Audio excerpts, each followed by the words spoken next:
প্রণবহ কলিযুগ সর্বযুগে সার। কেন না গোলকের প্রেম ধন, হরিনাম সংকীর্তন যাহাতে প্রচার। তার শুধু কলিযুগ ধন্য নয়, আমরা এই কলিযুগে জন্মগ্রহণ করেছি, এই জীব কোটিও ধন্য।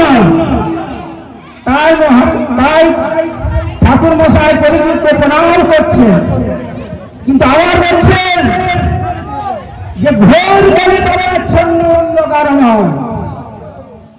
প্রণাম করছেন, আবার বলছেন ঘোর কলিকাচ্ছন্ন অন্ধকারময়। তাকে অন্ধকার বলছেন, কিন্তু প্রথমে বলবেন নমস্কার। কেন না এই গোলকের প্রেম ধন, এই হরিনাম সংকীর্তন যাহাতে প্রচার। দেখুন ভক্তগণ, সত্যযুগকে ধন্য বলল না, ত্রেতা যুগকেও ধন্য বলল না, কোন যুগকে ধন্য বলতে হয় না? কলিযুগকে। কেন না বলছে অষ্টাবিংশ চতুর্যুগের শেষে দাপর যুগে আমার কৃষ্ণ অবতীর্ণ হয়েছিলেন, আর অষ্টাবিংশ দাপর যুগের শেষে আমার শ্রীমন মহাপ্রভু আবির্ভূত হয়েছিলেন। তারপরে অষ্টাবিংশ যুগে 28 বার কলিযুগ গেছে, মহাপ্রভু আসেন না। 27 বার গেছেন, মহাপ্রভু আসেন না। এই যে আমরা এসেছি, এটা 28 বার কলিযুগ হয়েছে। 28 বারে এই মহাপ্রভু এসেছেন, তার নাম সংকীর্তন গোলকের প্রেম ধন নিয়ে এসেছেন। তাই আমার ঠাকুর বলছেন প্রণবহ কলিযুগ সর্বযুগ সার। কেন গোলকের এই প্রেম ধন হরিনাম সংকীর্তন এই কলিযুগে তিনি করেছেন প্রচার। তাই দেবানন্দে একবার হরি হরি। তাই আমার নরোত্তম ঠাকুর কি বলছেন জানো না, এই যে গোলকের প্রেম ধন হরিনাম সংকীর্তন, হ্যাঁ, ব্রহ্মা মহেশ্বর আদির আকাঙ্ক্ষিত ধন। ব্রহ্মা মহেশ্বর যা পাওয়ার জন্য যুগ যুগ ধরে তপস্যা করছে, সেই প্রেম ধন আমার মহাপ্রভু কি করলেন না এই কলিযুগে ঢেলে দিলেন, ঢেলে দিয়েছেন কলিযুগে। আর এই গোলকের প্রেম ধন হরিনাম সংকীর্তন এই জগতে দিল ঢালি, আর কাঙ্গালে খাইয়া খাইল নাচিয়া দিয়া বড় কালী। তাহলে গোলকের প্রেম ধন কারা পেল? কাঙ্গালরা পেল। হ্যাঁ, যে কাঙ্গালে পাইয়ে খাইল নাচিয়ে দিয়া বড় কালী। তাহলে ধনীরা পেল না কেন? কি গো, কাঙ্গালে পেল, ধনীরা পেল না কেন? কি ভাবনা? কথা তো বলছে কাঙ্গালে পাইয়া খাইল নাচিয়া দিয়া করো কালী, তাহলে ধনীরা পেল না কেন?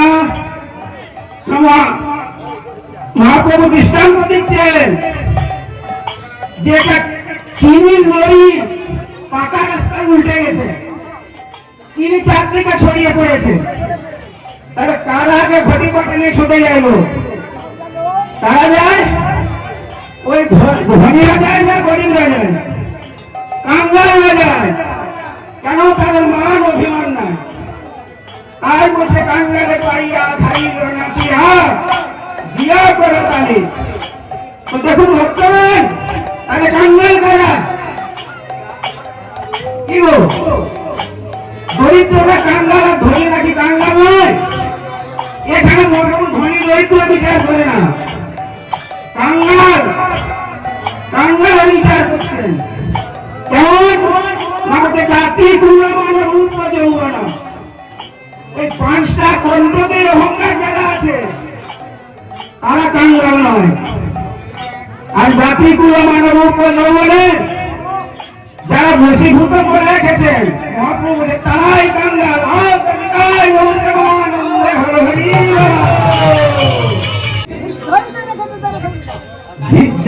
খেতে তারা খেতে না, এই যে ছোট খানা মাত্র এই বাদ্যটি বংশী বাগানে দেশে নিয়ে এসেছিলেন। ছোট্ট খানা বাদ্য, দীর্ঘই তারা খেলা করে খেলে না, ছোট্ট বাদ্য। কিন্তু বংশীবাবু বলছেন যে বাদ্যটি ছোট হয়ে তাৎপর্য অনেক আছে গো। তিনবার করে বলছে ভিড়েই তারা খেলা করে খেলে না। তাহলে প্রথম ভিড়েই কি বলছে? না বলছে ভিড়, ভিড় কিসে ভিড়? বলছে কর্মে ভিড়। কোন কর্মে ভিড়? যে অক্লান্ত পরিশ্রম করে অর্থ উপার্জন করে সেই অর্থ যদি গোবিন্দ সেবায় না লাগে তাহলে সেই কর্মে ভিড়।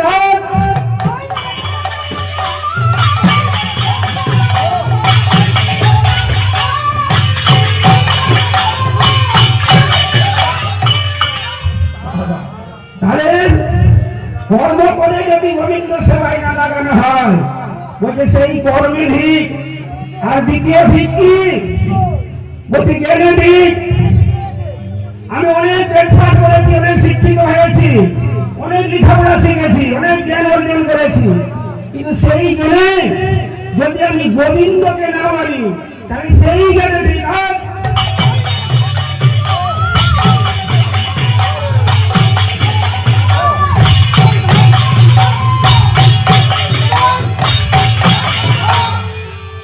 আর তৃতীয় ভিত্তি বলছে নামে নেই।